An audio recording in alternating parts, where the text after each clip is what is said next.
Bonjour à tous, ici Outfeu. On se retrouve aujourd'hui pour la présentation d'un programme de jukebox fait avec Computercraft, vous permettant de jouer n'importe quel disque de musique, vanilla ou modé. Le programme d'origine a été créé par The Juice et a été posté sur le subreddit de Computercraft il y a maintenant 6 ans par l'utilisateur I know a ton of stuff AMA. Ce programme va vous afficher une interface avec tous vos disques de musique. Vous pouvez cliquer sur une musique afin de changer la musique en cours et d'en lancer une nouvelle, sachant que ce programme gère toutes les musiques vanilla ainsi que plus de 200 disques modés. Les musiques apparaissant dans une autre couleur correspondent à des musiques que vous avez en doublon et lorsque vous les jouez, toutes les instances de ce disque seront jouées en même temps. Vous pouvez aussi cliquer sur la petite flèche en haut à gauche afin d'arrêter ou de jouer la musique actuellement sélectionnée qui a une barre de progression qui va progressivement passer du vert au bleu.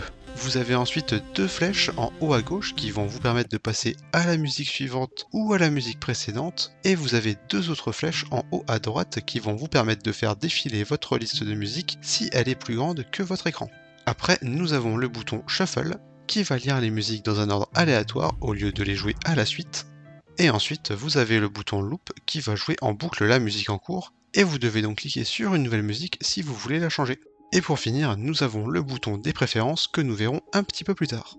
Mais d'abord, pour installer ce programme, il va vous falloir un Advanced Computer ainsi que des Advanced Monitors et des disques drive que vous devez connecter à l'ordinateur, soit en les posant à côté, soit avec des wired modems et des networking cables. Et dans ceci, vous allez mettre vos disques de musique. Ensuite, il vous faut ouvrir l'ordinateur et télécharger le programme avec la commande pastebin-get trouvable dans la description. Vous pouvez ensuite lancer le programme en écrivant Jukebox, et si vous voulez que le Jukebox se lance automatiquement au démarrage de l'ordinateur, il vous faut faire la commande Edit Startup et écrire shell.run Jukebox avant de sauvegarder et de quitter. Et si vous relancez ensuite l'ordinateur, le Jukebox va automatiquement se lancer. La taille minimum de l'écran pour que le programme fonctionne est de 2 par 1. Par contre, les boutons Shuffle et Loop seront abrégés en SH et en L, mais à partir de 3 blocs de largeur, les boutons auront leur nom en entier. Et pour la hauteur, il vous faudra au moins 2 blocs de haut pour pouvoir accéder aux préférences de base avec le bouton P en haut à droite, et il vous faudra une hauteur de 3 blocs pour avoir accès au reste des préférences ainsi qu'à l'édition des couleurs. Cette page va donc vous permettre de personnaliser toutes les couleurs du Jukebox. Pour cela, il vous suffit d'appuyer sur un élément. Une flèche sur la gauche vous indiquera l'élément que vous avez sélectionné et un sélecteur de couleurs apparaîtra en haut à droite qui vous permet de choisir parmi les 16 couleurs de base ou bien de garder la couleur actuelle en appuyant sur le bouton Keep. Dans l'ordre, vous pouvez modifier la couleur du texte, la couleur de fond, la couleur des boutons en forme de flèche, la couleur des options activées, la couleur des options désactivées, la couleur de la musique sélectionnée, les 3 couleurs de la barre de progression, la couleur des musiques avec des doublons, la couleur de fond du bouton P et la couleur du texte du bouton P. Vous avez ensuite plus qu'à fermer les menus en appuyant 2 fois sur le bouton Back afin de revenir sur le Jukebox et de le voir avec les nouvelles couleurs que vous avez sélectionnées. On va maintenant réappuyer sur le bouton en haut à droite afin de voir plus en détail le reste des préférences. Donc on vient de voir le bouton Edit Colors et en dessous vous allez avoir 3 boutons qui vont définir l'état du Jukebox lors de son démarrage. Le premier va définir s'il doit jouer une musique dès qu'il est lancé.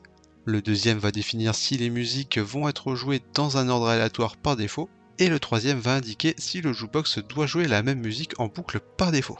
Dès que vous modifiez une des 4 options du haut, donc les couleurs ou un des états par défaut, pensez à bien appuyer sur le bouton Save afin de sauvegarder vos préférences et de ne pas les perdre lorsque le programme sera redémarré. Sur le même principe, nous avons le bouton Load qui va recharger les préférences sauvegardées, annulant donc toutes les modifications que vous avez faites depuis la dernière sauvegarde. Et donc là, si j'active des options et que j'appuie ensuite sur Load, je vais perdre mes modifications. Par contre, si j'active Play et Shuffle et que je sauvegarde puis que je redémarre l'ordinateur, on va voir qu'il est déjà en train de jouer une musique et que l'option Shuffle est bien activée.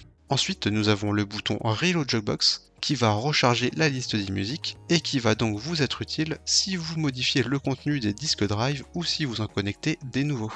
Ensuite, un petit peu plus bas, on va avoir l'option Handle Duplicates, qui est active par défaut et qui va afficher les doublons dans une autre couleur et va tous les lancer en même temps. Mais si vous désactivez cette option, les doublons vont apparaître plusieurs fois dans la liste et vous pourrez les jouer individuellement. Après, nous avons l'option Full Progress Bar, qui vous permet d'afficher la barre de progression d'une musique sur toute la largeur de l'écran, au lieu de seulement l'afficher sur la largeur de son titre. Et n'oubliez pas aussi de sauvegarder vos préférences lorsque vous modifiez une de ces deux options. On va maintenant passer à la dernière option, qui est le bouton Cacophonie, qui, comme son nom l'indique, va créer une cacophonie en jouant tous vos disques de musique en même temps. Et pour finir, on a le bouton Close Jukebox qui va tout simplement fermer le programme. Lorsque vous lancez le programme, celui-ci va vous indiquer le nombre de musiques qui ont été chargées, ainsi que le nombre de celles-ci qui possèdent des doublons. En plus de ça, si vous mettez un item invalide dans un disque drive, le programme vous l'indiquera avec un message en rouge, sachant que pour certains modes, ce message peut apparaître même si ce sont des disques jouables dans un jukebox, car ceux-ci ont mal été implémentés et ne sont donc pas reconnus par Computercraft. Et le dernier message d'erreur que vous pouvez avoir survient lorsque vous mettez un disque de musique non connu par le programme. Dans ce cas, le nom du disque en question est clairement affiché et il vous faudra modifier le programme afin de rajouter une ligne après la ligne d'initialisation de la variable length qui est actuellement à la ligne 516 en suivant le modèle suivant où vous avez sur la gauche le nom de votre disque et sur la droite sa durée en secondes. Il est aussi possible que ce message d'erreur vous affiche un nom bizarre pour un disque. Dans ce cas, il vous faudra ajouter une ligne après la ligne d'initialisation de la variable names, qui est actuellement à la ligne 776, en suivant le modèle suivant avec le nom bizarre sur la gauche et le vrai nom de la musique à afficher sur la droite. Et dans ces deux cas-là, n'hésitez pas à laisser en commentaire le nom du mode ayant des musiques non reconnues par le programme afin que je puisse les rajouter lors d'une mise à jour. Le fichier de configuration du jukebox s'appelle par défaut jukebox.ini et va contenir les préférences que vous avez sauvegardées. Vous pouvez modifier le nom de ce fichier en modifiant la variable config_file située actuellement à la ligne 829.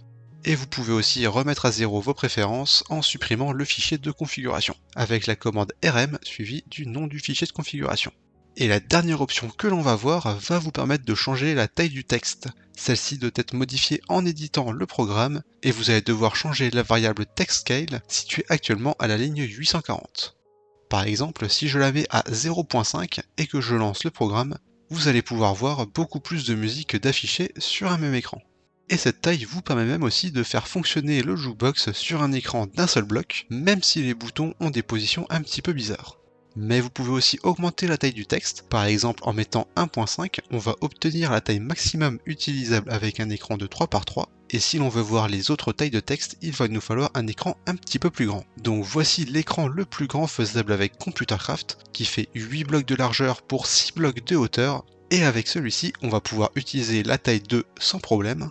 La taille 3 fonctionne encore, mais on perd l'accès à une partie des préférences, et la taille 4 va être la taille maximum utilisable. Par contre, les boutons vont être abrégés et on n'a plus accès aux préférences, mais on a un très gros affichage.